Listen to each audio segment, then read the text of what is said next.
Praise the lord. హల్లెలూయా. ప్రభువునందు ప్రియదేవుని పిల్లరా, నేటి వాక్య ధ్యానము కొరకు మిమ్మలను ప్రేమతో ఆహ్వానిస్తూ ఉన్నాను. నేటి వాక్య ధ్యానముగా 22వ దావీదు కీర్తన మొదటి నుండి దేవుని లేఖనాన్ని చదువుకుని ధ్యానం చేద్దాం. ప్రధాన గాయకునికి అయ్యాలెత్ షహారు అను రాగము మీద పాడదగినది దావీదు కీర్తన. నా దేవా, నా దేవా, నీవు నన్నేల విడనాడితివి. నన్ను రక్షింపక నా ఆర్తధ్వని వినక నీవేళ దూరముగా ఉన్నావు. నా దేవా, పగలు నేను మొరపెట్టుచున్నాను, రాత్రివేళను నేను మౌనముగా ఉండటలేదు. అయినను నీవు నాకు ఉత్తరమియ్యకున్నావు. నీవు ఇశ్రాయేలు చేయు స్తోత్రముల మీద ఆసీనుడివై ఉన్నావు. మా పితరులు నీ యందు నమ్మిక ఉంచిరి. వారు నీ యందు నమ్మిక ఉంచగా నీవు వారిని రక్షించితివి. వారు నీకు మొరపెట్టి విడుదల నొందిరి. నీ యందు నమ్మిక ఉంచి సిగ్గుపడకపోయిరి. నేను నరుడను కాను, నేను పురుగును. నరుల చేత నిందింపబడిన వాడను, ప్రజల చేత తృణీకరింపబడిన వాడను. నన్ను చూచు వారందరూ పెదవులు విరచి తల ఆడించుచు నన్ను అపహాసించుచున్నారు. యెహోవా మీద నీ భారము మోపుము, ఆయన వానిని విడిపించునేమో. వాడు ఆయనకు ఇష్టుడు గదా, ఆయన వానిని తప్పించునేమో అందురు. గర్భము నుండి నన్ను తీసిన వాడవు నీవే కదా. నేను నా తల్లి యొద్ద స్తన్యపానము చేయుచుండగా నీవే గదా నాకు నమ్మిక పుట్టించితివి. గర్భవాసినైనది మొదలుకొని నాకు ఆధారము నీవే. నా తల్లి నన్ను కన్నది మొదలుకొని నా దేవుడవు నీవే. శ్రమ వచ్చి ఉన్నది, సహాయము చేయువాడెవడునో లేడు. నాకు దూరముగా ఉండకుము. వృషభములు అనేకములు నన్ను చుట్టుకొని ఉన్నవి. బాషాను దేశపు బలమైన వృషభములు నన్ను ఆవరించి ఉన్నవి. చీల్చుచును గర్జించుచునుండు సింహము వలె వారు నోళ్లు తెరచుచున్నారు. నేను నీళ్ల వలె పారబోయబడి ఉన్నాను. నా ఎముకలన్నీ స్థానము తప్పియున్నవి. నా హృదయము నా అంతరంగమందు మైనము వలె కరగియున్నది. నా బలము ఎండిపోయి చిల్లపెంకు వలె ఆయను. నా నాలుక నా దవడను అంటుకొని ఉన్నది. నీవు నన్ను ప్రేతల భూమిలో పడవేసి ఉన్నావు. కుక్కలు నన్ను చుట్టుకొని ఉన్నవి. దుర్మార్గులు గుంపు కూడి నన్ను ఆవరించి ఉన్నారు. వారు నా చేతులను నా పాదములను పొడిచి ఉన్నారు. నా ఎముకలన్నీ నేను లెక్కింపగలను. వారు నిదానించుచు నన్ను తేరిచూచుచున్నారు. నా వస్త్రములు వారు పంచుకొనుచున్నారు. నా అంగీ కొరకు చీట్లు వేయుచున్నారు. యెహోవా, దూరముగా ఉండకుము. నా బలమా, త్వరపడి నాకు సహాయము చేయుము. ఖడ్గము నుండి నా ప్రాణమును, కుక్కల బలము నుండి నా ప్రాణమును తప్పింపుము. సింహపు నోట నుండి నన్ను రక్షింపుము. గురుపోతుల కొమ్ములలో నుండి నన్ను రక్షించి నాకు ఉత్తరమిచ్చి ఉన్నావు. నీ నామమును నా సహోదరులకు ప్రచురపరచెదను. సమాజము మధ్యమున నిన్ను స్తుతించెదను. యెహోవా యందు భయభక్తులు గలవారులారా, ఆయనను స్తుతించుడి. యాకోబు వంశస్థులారా, మీరందరూ ఆయనను గణపరచుడి. ఇశ్రాయేలు వంశస్థులారా, మీరందరూ ఆయనకు భయపడుడి.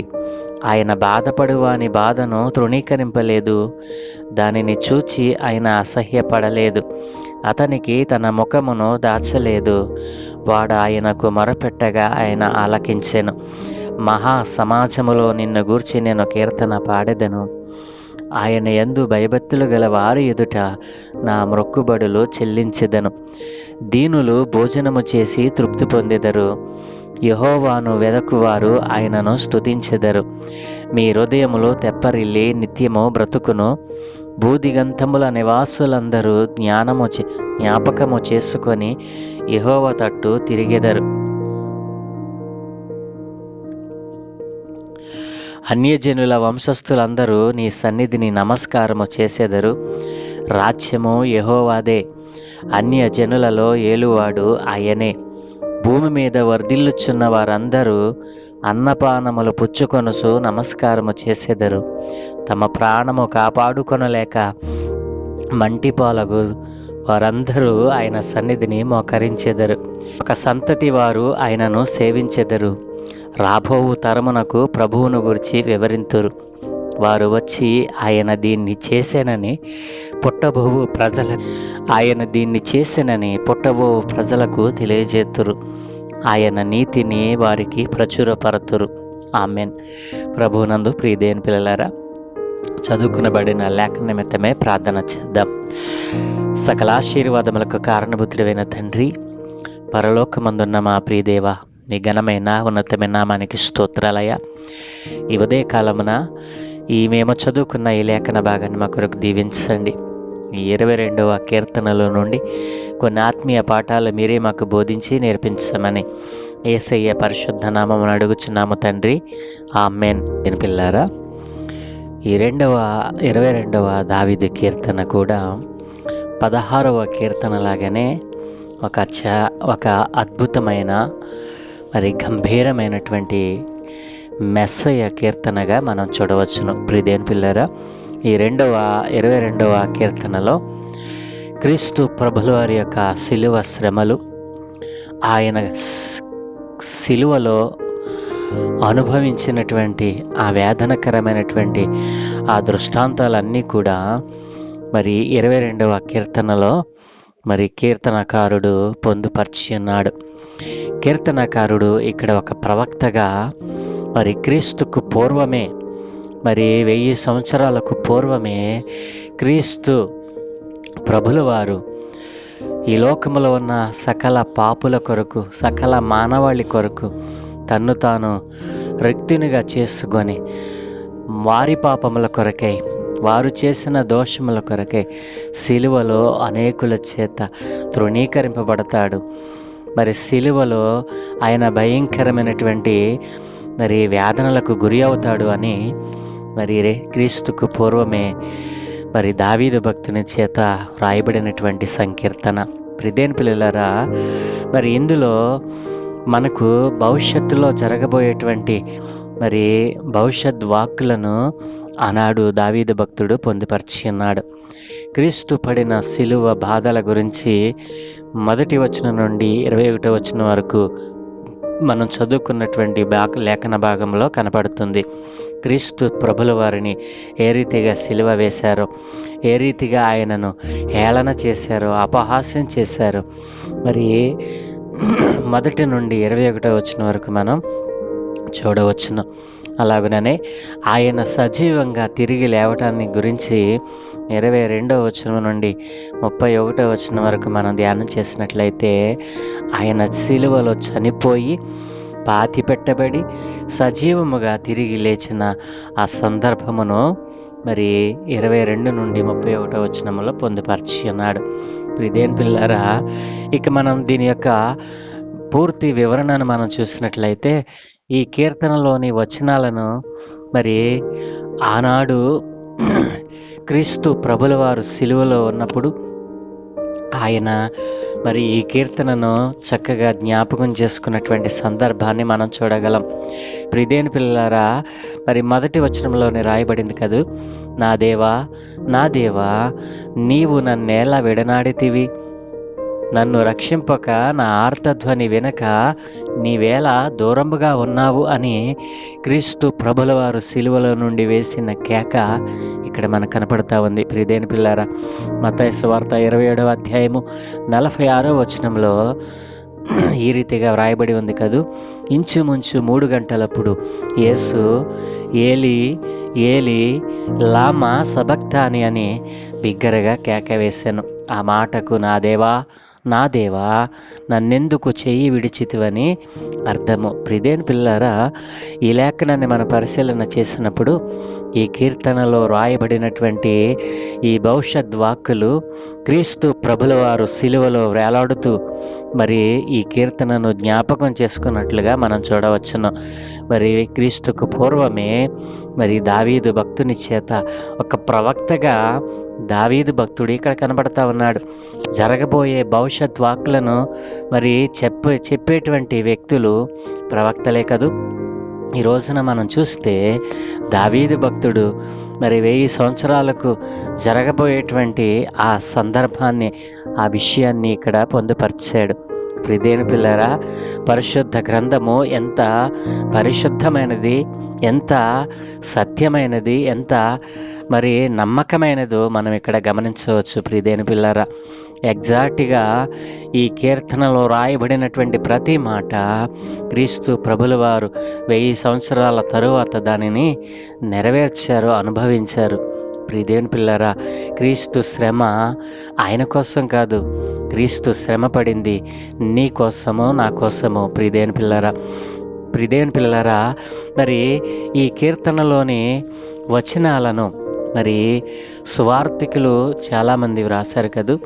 సువార్తికులు ప్రస్తావించడమే కాదు, క్రీస్తు ప్రభుల వారే సాక్షాత్తు అనేకమైనటువంటి ఉదంతాలను, ఈ ప్రవచనాలను ఆయన ఎత్తి చూపారు.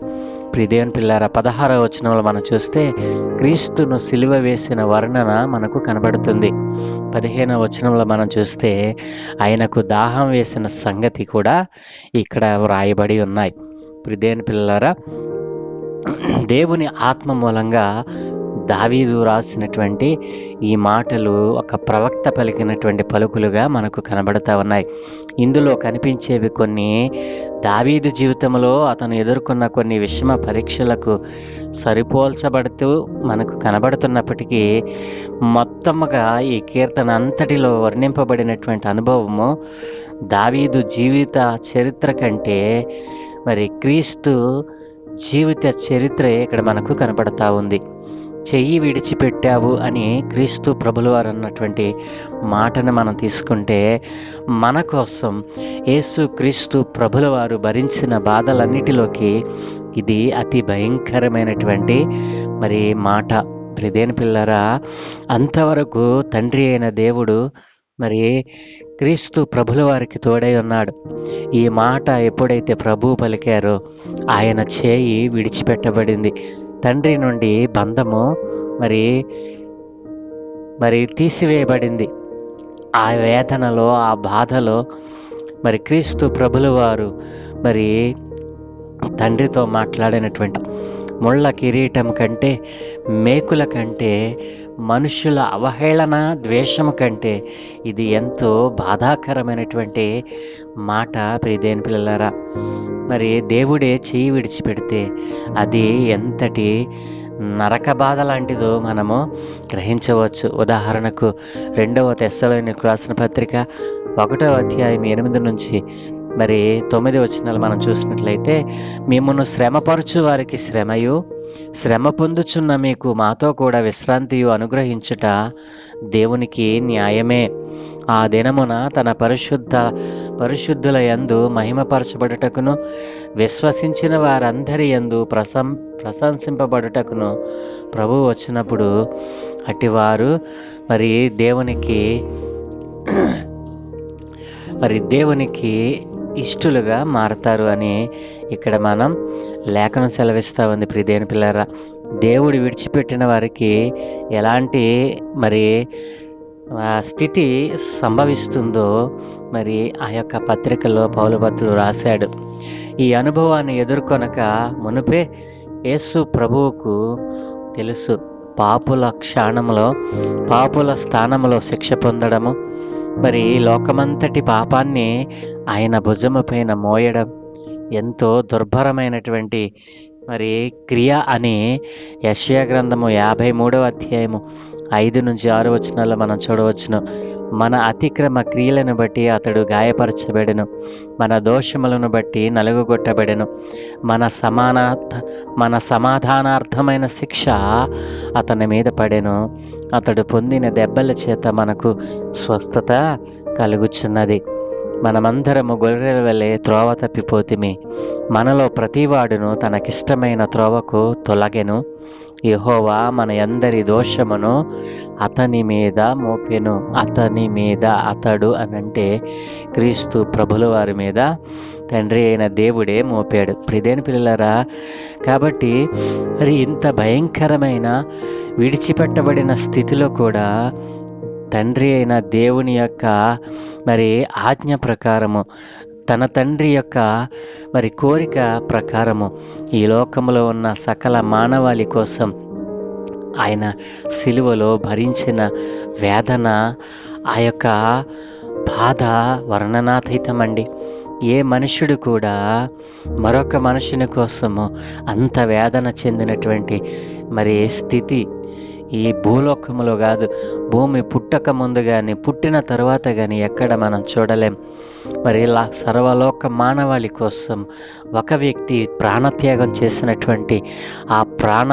చేసినటువంటి దినము మరొకటి ఎవ్వరి జీవితంలో ఏ గ్రంథంలో కూడా లేదండి. ప్రియదేని పిల్లారా, మానవాళి కోసము తన ప్రాణాన్ని అర్పించినటువంటి దేవుడు సకల మానవాళి పాపాన్ని తొలగించటానికి తన సొంత రక్తాన్ని ధారపోసినటువంటి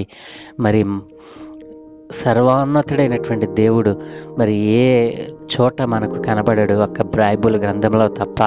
ప్రియదేని పిల్లరా, ఈ కారణం చేతనే ప్రపంచమంతా క్రీస్తు ప్రభుల వారిని సర్వాధికారి అయిన దేవుడిగా, ఏకైక దేవుడిగా, ఉన్నవాడుగా, మాట్లాడే దేవుడిగా కొలుస్తూ ఉన్నారు, ఆయనను ఆరాధిస్తూ ఉన్నారు.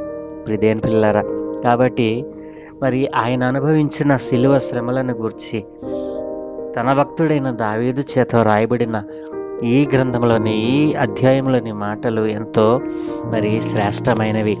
క్రీస్తు ప్రభుల వారి యొక్క శిలువ శ్రమ, ఆయన అనుభవించిన తీరు, ఆయన ఏదైతే శిలువలో ఉండి పలికాడో ఆ శిలువ పలుకులు ఈ యొక్క అధ్యాయంలో మనకు పొందుపరచబడ్డాయి.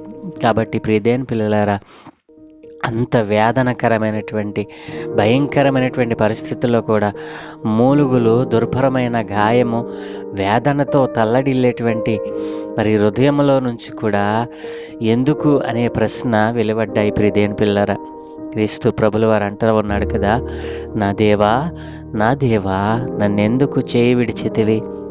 ప్రియదేని పిల్లరా, తండ్రిని జ్ఞాపకం చేసుకోవట ఎంత అవసరమో క్రీస్తు ప్రభుల వారు ఇక్కడ మనకు తెలియచేస్తూ ఉన్నారు. బాధలో ఉన్నామా, వేదనలతో కుంగిపోయి ఉన్నామా, ఈ రోజున క్రీస్తు ప్రభుల వారు నీకోసమే ఆ సిలువలో త్యాగమైపోయారు. నేను ఇంకనూ పాపములోనే కొనసాగుతాను, నేను ఇంకనూ ఈ లోకముతోనే స్నేహం చేస్తాను అని అనుకుంటే, ఆనాడు క్రీస్తు ప్రభుల వారు నీ కోసం చేసిన ఆ సిలువ త్యాగము వ్యర్థమైపోతుంది కదూ. ఎంతకాలము నీ యొక్క దుర్భరమైన బ్రతుకును బ్రతుకుతావు? క్రీస్తు ప్రభుల వారు చేసిన త్యాగాన్ని గుర్తించుదాం.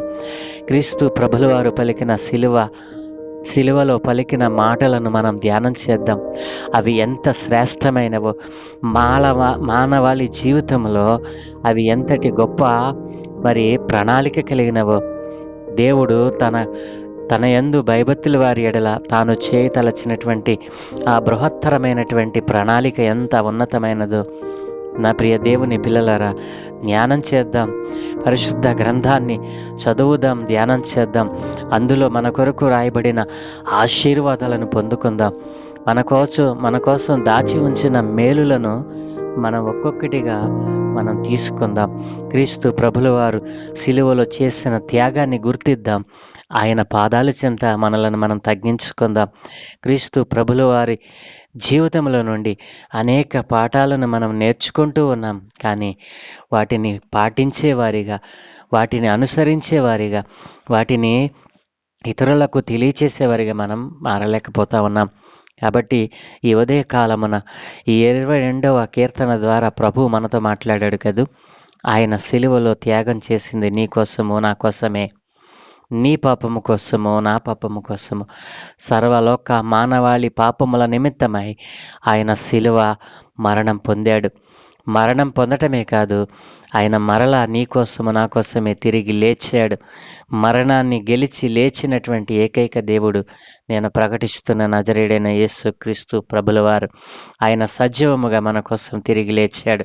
ప్రియదేని పిల్లారా, 15వ వచనంలో మనం చూసినట్లయితే, నా బలము ఎండిపోయి చిల్లపింకు వలె ఆయను, నా నాలుక నా దవడను అంటుకొని ఉన్నది, నీవు నన్ను ప్రేతల భూమిలో పడవేసి ఉన్నావు అని ఇక్కడ భక్తుడు క్రీస్తు ప్రభుల యొక్క మరణమును గురించి వ్రాసాడు. అయితే నీవు నన్ను సజీవముగా పైకి లేపావు, నీవు నీ పిల్లల కొరకు నన్ను సజీవముగా లేపావు అని క్రీస్తు ప్రభుల వారు తండ్రిని కొనియాడుతున్నటువంటి సందర్భము.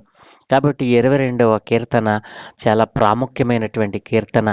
దీనిని విన్నటువంటి నీ జీవితంలో ఒక్కసారైనా ఈ కీర్తనను చదివి ధ్యానం చేస్తూ నీ జీవితంలో ఇంతవరకు దేనిని కోల్పోయావో, నీ జీవితము ఈ రీతిగా ఫలవంతముగా ఉండటానికి ఒక వ్యక్తి ఎంతటి త్యాగాన్ని చేశారో, ఆ వ్యక్తి మనిషి కాదు, ఆయన దేవుడు అని నీవు గుర్తించగలవు. నీ జీవితంలో సత్యాన్ని తెలుసుకోకుండా ఇంతకాలము నీవు వ్యర్థమైనటువంటి వాటిని ఆరాధించి నీ జీవితాన్ని వ్యర్థపరుచుకున్నావు. ఈ రోజున సత్యమును గూర్చి నీకు తెలియచేయబడి ఉండగా ఆ సత్యాన్ని అంగీకరించి సజీవుడైన జీవము కలిగిన దేవుని పాదాల చెంత నిన్ను నువ్వు తగ్గించుకుంటే, ఆయన పాదాల చెంత నిన్ను నీవు తగ్గించుకొని, దేవా నా జీవితంలో ఈ సత్యాన్ని గ్రహించకుండా ఇంతకాలము నాయనా ఇంతకాలము వ్యర్థమైన వాటిని ఆరాధించాను. ఈరోజు సత్యమైన నిన్ను నేను తెలుసుకున్నాను. నా జీవితంలోనికి రండి ప్రభువా.